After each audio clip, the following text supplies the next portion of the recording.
Hello everyone. तो कैसे हो आप सब। आज का हमारा टॉपिक है स्केलेटल सिस्टम। ये नई यूनिट हमने स्टार्ट की है, ठीक है।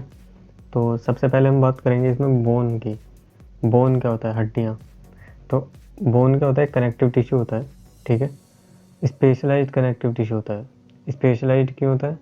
क्योंकि एक स्पेशल काम है इसका, बॉडी को सपोर्ट करना, ठीक है। तो किसी स्पेशल काम के लिए जो कनेक्टिव टिश्यू है वो थोड़ा सा चेंज हुआ है। कनेक्टिव टिश्यू ब्लड भी होता है, ठीक है, लेकिन वो क्या होता है? लिक्विड होता है। तो वो भी स्पेशलाइज्ड है, ठीक है।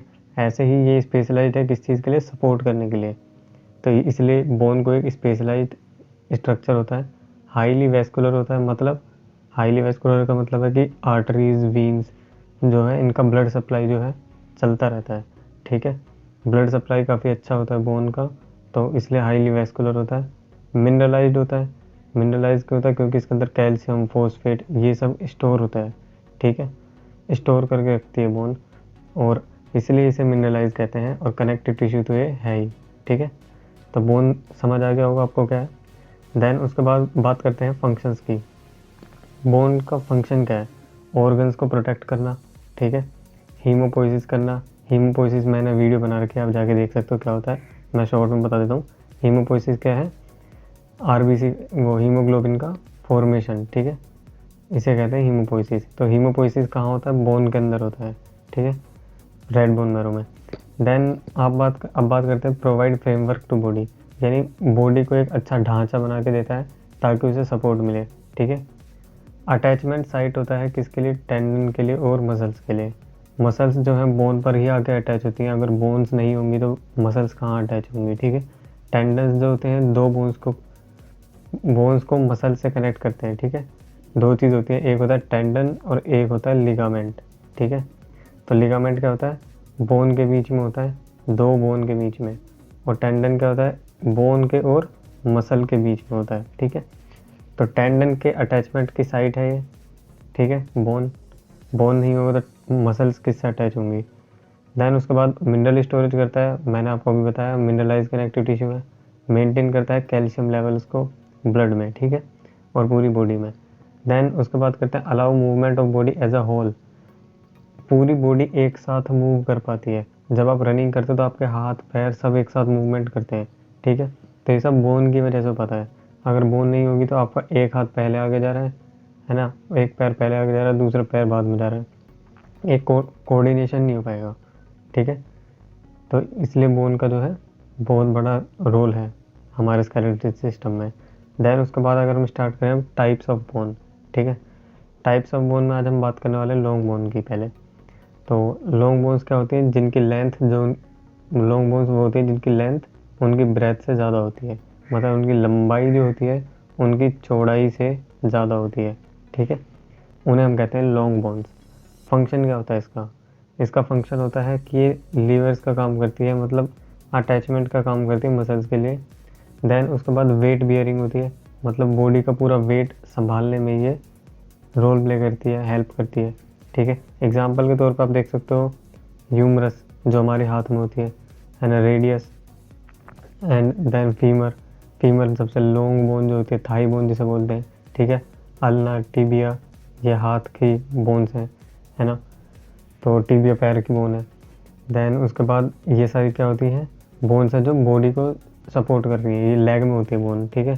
टिबिया, फिबुला ये लेग में बोन होती है, तो ये भी सपोर्ट कर रही है, वेट बियरिंग का काम कर रही है, मतलब वजन उठाने का काम कर रही है, ठीक है, फीमर भी। देन उसके बाद हम बात करते हैं कि लॉन्ग बोन्स के का स्ट्रक्चर कैसा होता है, उसके बारे में ज़रा बात करते हैं। तो ये है हमारी एक लॉन्ग बोन, ठीक है। उसके ऊपर की तरफ और नीचे की तरफ ये जो रीजन होता है ये वाला, इसे बोलते हैं एपीफाइसिस, ठीक है। एपी का मतलब थोड़ा ऊपर की तरफ, एपी मतलब ऊपर की तरफ। देन ये जो पार्ट होता है ये होता है मेटाफाइसिस, ठीक है। यहाँ पे मैंने लिखा भी हुआ है, ये मेटाफाइसिस लिखा हुआ है ये वाला पार्ट, ठीक है। तो ये मेटाफाइसिस होता है। एंड देन इन दोनों के बीच में, एपीफाइसिस और मेटाफाइसिस के बीच में एक प्लेट होती है जिसे बोलते हैं एपीफाइसियल प्लेट। ये क्या काम होता है इसका? एपीफाइसियल प्लेट बढ़ती रहती है, ठीक है। मतलब एज के साथ साथ एपीफाइसियल प्लेट जो है बढ़ती रहती है। इससे क्या होती है? हाइट बढ़ती है, ठीक है। कोई भी पर्सन है उसका जब एपिफाइशियल प्लेट बढ़नी बंद हो जाती है, ग्रोथ होनी कम हो जाती है एपिफाइशियल प्लेट में, तो उसकी हाइट रुक जाती है। ठीक है, तो ये होता है एपिफाइशियल प्लेट का रोल। एपिफाइसिस आपको समझ आया, मेटाफाइसिस समझ आया, ये वाला रीजन होता है मेटाफाइसिस, ये वाला एपिफाइसिस। ठीक है, देन डायाफाइसिस की बात करें तो ये वाला रीजन होता है डायाफाइसिस। ठीक है, डायाफाइसिस को हम शाफ्ट भी बोलते हैं, ठीक, शाफ्ट। देन उसके बाद डायाफाइसिस किस चीज़ से बना होता है, कॉम्पैक्ट बोन से बना होता है। ठीक है, कॉम्पैक्ट बोन थोड़ी टफ होती है, स्पॉन्जी बोन जो होती है थोड़ी लूज होती है, वो आगे में हम बताएंगे। ठीक है, क्या होता है क्या नहीं होता। देन उसके बाद एग्जाम्पल आपने देख ही लिया है क्या क्या होता है। अब बात करते हैं लॉन्ग बोन की, जो आर्टीरियल सप्लाई होती है, कौन कौन सी आर्टरीज जो है सप्लाई कर रही है लॉन्ग बोन को। तो 4 आर्टरीज हैं जो मेनली सप्लाई कर रही हैं। सबसे पहला है न्यूट्रिएंट आर्टरी, जो क्या करते हैं, न्यूट्रिएंट प्रोवाइड करेगी। Then metaphyseal, then epiphyseal and then periosteal. अब ज़रा डिटेल में समझते हैं क्या है। देखो, न्यूट्रिएंट आर्टरी ये रही, ये जो जा रही है ये न्यूट्रिएंट आर्टरी है। ठीक है, न्यूट्रिएंट आर्टरी आगे से आएगी, मतलब बोन के बाहर से आती है और बोन के अंदर तक सारे में फैल जाती है, पूरी बोन को न्यूट्रिएंट प्रोवाइड कराती है। ठीक है, तो क्या करता है ये, बोन मैरो तक सप्लाई करती है, बोन मैरो को। ठीक है, और इनर 2/3 ऑफ कोर्टेक्स, मतलब अंदर का जो कोर्टेक्स वाला रीजन है ना बोन का, ठीक है, तो उसे जो है 2/3 पार्ट को न्यूट्रिएंट सप्लाई जो है ब्लड सप्लाई करती है। ठीक है, ताकि और ब्लड के थ्रू न्यूट्रिएंट्स पहुंचाती है उन तक का, किस किस तक, बोन मैरो तक और इनर 2/3 कोर्टेक्स तक। ठीक है, देन उसके बात करते हैं मेटाफाइशियल आर्टरीज की। तो अब आर्टरीज जो ये वाली है ये मेटाफाइशियल आर्टरीज है। इनकी देखो आप ब्रांचिंग देखो, न्यूट्रिएंट आर्टरी अंदर गई, अंदर जाके फिर यहाँ पे ब्रांच हो गई। ठीक है, लेकिन अगर हम बात करें दूसरों की, लाइक ये देखो, ये मेटाफाइशियल आर्टरी है, एक सेकंड बस। ये मेटाफाइशियल आर्टरी है और मेटाफाइशियल आर्टरी यहाँ से गई। देन उसके बाद एक और मेटाफाइशियल आर्टरी है, इसकी कोई ब्रांचिंग ज़्यादा है नहीं, तो ये क्या करते हैं, इन्हें हम कहते हैं जक्स्टा मेडुलर आर्टरीज। ठीक है, इनका नाम है जक्स्टा मेडुलर आर्टरीज। इसका नाम मेटाफाइशियल आर्टरी क्यों रखा गया है, देखो मैं बताता हूँ। आपने यहाँ पर देखा ना ये पार्ट, ये वाला रीजन होता है मेटाफाइसिस, तो ये जो आर्टरीज हैं ये मेटाफाइसिस से एंटर करती हैं। ठीक है, ऐसा आएगी और मेटाफाइसिस में एंटर करेगी, इसलिए इसे मेटाफाइशियल आर्टरी कहते हैं। ठीक है, देन एपिफाइशियल आर्टरी की बात करते हैं, तो वो क्या करती है, एपिफाइसिस से एंटर करती है। एपिफाइसिस आपको बताया था मैंने अभी, कौन सा होता है पार्ट, ये वाला पार्ट। तो जो अब की बार आर्टरी आएगी वो एपिफाइसिस से एंटर करेगी। ठीक है, तो उसे बोलेंगे एपिफाइशियल आर्टरी। ठीक है, देन पेरियोस्टियल आर्टरी। अब ये पेरियोस्टियल क्या है यार, देखो यहाँ पर हमारी जो बोन है, ये मान लो हमारी बोन है, यहाँ पर आप देख भी सकते हो डायग्राम में। तो ये जो थोड़ा सा ये पार्ट होता है, ठीक है, ये बाहर का ये जो पार्ट होता है, इसे हम बोलते हैं पेरियोस्टियम। ठीक है, पेरी मतलब बाहर की तरफ वाला, ओस्टियम मतलब बोन, बोन के बाहर वाला जो पार्ट होता है। ठीक है, बाहरी तरफ जो पार्ट होता है उसे हम बोलते हैं पेरियोस्टियम। और जो आर्टरीज इस पेरियोस्टियम में जाके एंटर करती हैं उन्हें बोलते हैं पेरियोस्टियल आर्टरीज। ठीक है, समझ आया। तो पेरियोस्टियल आर्टरी क्या करती है, रेमिफाई बीनीथ पेरियोस्टियम, मतलब पेरियोस्टियम के नीचे नीचे ये रन करेगी। ठीक है, पेरियोस्टियम से एंटर करेगी और ऐसे ऐसे करके यूँ जाएगी, पेरियोस्टियम में ट्रेवल करेगी। सप्लाई हवर्सन सिस्टम एक होता है बोन के अंदर, है ना, उसमें उसको सप्लाई करती है, और आउटर 1/3 कोर्टेक्स को। ठीक है, तो जो कोर्टेक्स होता है बोन का, 2/3 को कौन सप्लाई करता है, न्यूट्रिएंट आर्टरी, और 1/3 को पेरियोस्टियल आर्टरी। ठीक है, तो ये आपको समझ आया होगा आई होप। अब पेरियोस्टियम में भी कुछ चीज़ें हैं। हाँ, एक चीज़ हो रहा है यहाँ पर कि आर्टिकुलर कार्टिलेज क्या है। देखो मान लो ये हमारी बोन है, ठीक है, अब ये जो बोन है दूसरी बोन से जब कनेक्टेड होगी तो बीच में आपको पता है 2 बोन के बीच में क्या होता है, कार्टिलेज होता है।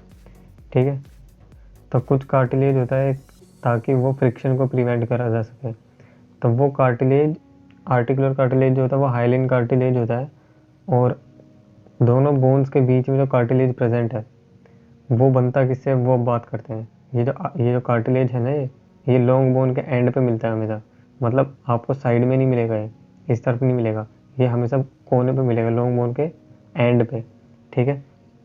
तो इसे कार्टिलेज को बोलते हैं आर्टिकुलर कार्टिलेज या हाइलिन कार्टिलेज। ये बनता कैसे है? पेरियोस्टियम से। पेरियोस्टियम जो बाहर वाली लेयर है ना, ठीक है, यही बाद में डिफरेंशिएट होके आर्टिकुलर कार्टिलेज बनाती है, ठीक है, डेवलप हो गए। अब थोड़ा सा और बात करते हैं पेरियोस्टियम के बारे में। पेरियोस्टियम की 2 लेयर्स होती हैं, एक आउटर एक इनर, ठीक है। आउटर लेयर कैसी होती है? टफ होती है, फाइब्रस होती है, मतलब बहुत ही ज़्यादा हार्ड होगी और फाइबर की बनी होगी। और अगर हम बात करें इनर लेयर की, तो इनर लेयर के अंदर ओस्टियोब्लास्ट और ओस्टियोक्लास्ट 2 सेल्स होते हैं, है ना, ये बोन सेल्स होते हैं। तो ओस्टियोब्लास्ट क्या करता है? बोन को बनाता है, और ओस्टियोक्लास्ट क्या करता है? बोन को खाता है, मतलब उसमें से कैल्शियम निकाल देगा और ब्लड में डाल देगा, ठीक है। ये काम होता है ओस्टियोक्लास्ट का, ठीक है, उसके बोन की डेंसिटी को कम करता है। तो ओस्टियोब्लास्ट और ओस्टियोक्लास्ट का फंक्शन आपको समझ में आया। एक क्या करती है? बोन को फॉर्मेशन करती है, बोन को रिजिड बनाती है, टफ बनाती है। एक क्या करती है? बोन को हल्का बना देती है, उसकी डेंसिटी कम कर देता है सेल, ठीक है। तो ये दोनों सेल्स एक दूसरे का अपोजिट काम करते हैं, और ये दोनों सेल्स कहाँ प्रेजेंट होते हैं? इनर साइड होते हैं, किसके? पेरियोस्टियम के इनर लेयर में, ठीक है। इनका काम क्या होता है? रिपेयर करने का, है ना। एक बोन को रिपेयर कर रही है, एक रीमॉडलिंग कर रही है, उसको मतलब अलग शेप दे रही है, ठीक है, बोन को। तो ये इनका काम हो गया। अब ज़रा बात करते हैं नर्व सप्लाई की। तो नर्व सप्लाई क्या होती है? मोस्ट ऑफ द सप्लाई जो होती है वो सिंपैथेटिक होती है। 2 होती हैं, सिंपैथेटिक और एक पैरासिम्पैथेटिक, 2 तरह की नर्व सप्लाई होती हैं, ठीक है। तो सिंपैथेटिक और पैरासिम्पैथेटिक होती है, और दोनों ही ऑटोनोमिक नर्वस सिस्टम से कंट्रोल होती हैं। वो सब मैंने ब्रेन वाले चैप्टर में आपको पढ़ाया हुआ है, आप जाके प्लेलिस्ट में देख सकते हो, ठीक है। तो मोस्ट ऑफ द जो नर्व सप्लाई होती है वो सिंपैथेटिक होती है, वैसोमोटर होती है फंक्शन में, ठीक है, मतलब आप कंट्रोल भी कर सकते हो उसके थ्रू बोन्स को, ठीक है। सेंसरी सप्लाई जो होती है, बोन के अंदर जो भी सेंसेस प्रेजेंट होती हैं वो डिस्ट्रीब्यूटेड होती है कहाँ पर? पेरियोस्टियम में, यानी कि जो बाहर वाली लेयर होती है, ठीक है। पेरियोस्टियम मैंने बताया होता है, जो बाहर की साइड वाला होता है पार्ट बोन का, वो पेरियोस्टियम होता है। तो पेरियोस्टियम में जो होता है सेंसरी सप्लाई होती है, और आर्टिकुलर एंड्स, यानी ये वाले जो एंड है, देख रहे हो, जहाँ आर्टिकुलर कार्टिलेज प्रेजेंट है उसे आर्टिकुलर एंड कहते हैं, वहाँ पर जो है नर्व सप्लाई प्रेजेंट है, ठीक है। तो 2 जगह है, आर्टिकुलर एंड पे और पेरियोस्टियम पे, ठीक है।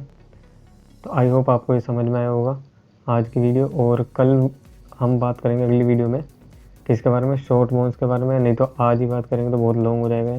Flat bone, irregular bone, pneumatic bone, sesamoid bone, ठीक है, इन सब के बारे में बात करेंगे। तो मिलते हैं नेक्स्ट वीडियो में, और प्लीज़ चैनल को लाइक कर लेना और सब्सक्राइब तो करके जाओ, क्योंकि नेक्स्ट वीडियो जो है वो अगर आप पूरी नहीं देखोगे तो फिर आप टाइप्स ऑफ बोन कंप्लीट नहीं कर पाओगे। अभी सिर्फ लॉन्ग बोन कंप्लीट हुआ है, उसके बाद शॉर्ट बोन, इरेगुलर बोन, ये सब बाकी है अभी, ठीक है। वो मैं बताऊंगा नेक्स्ट वीडियो में, नहीं तो वीडियो बहुत लंबा हो जाएगा।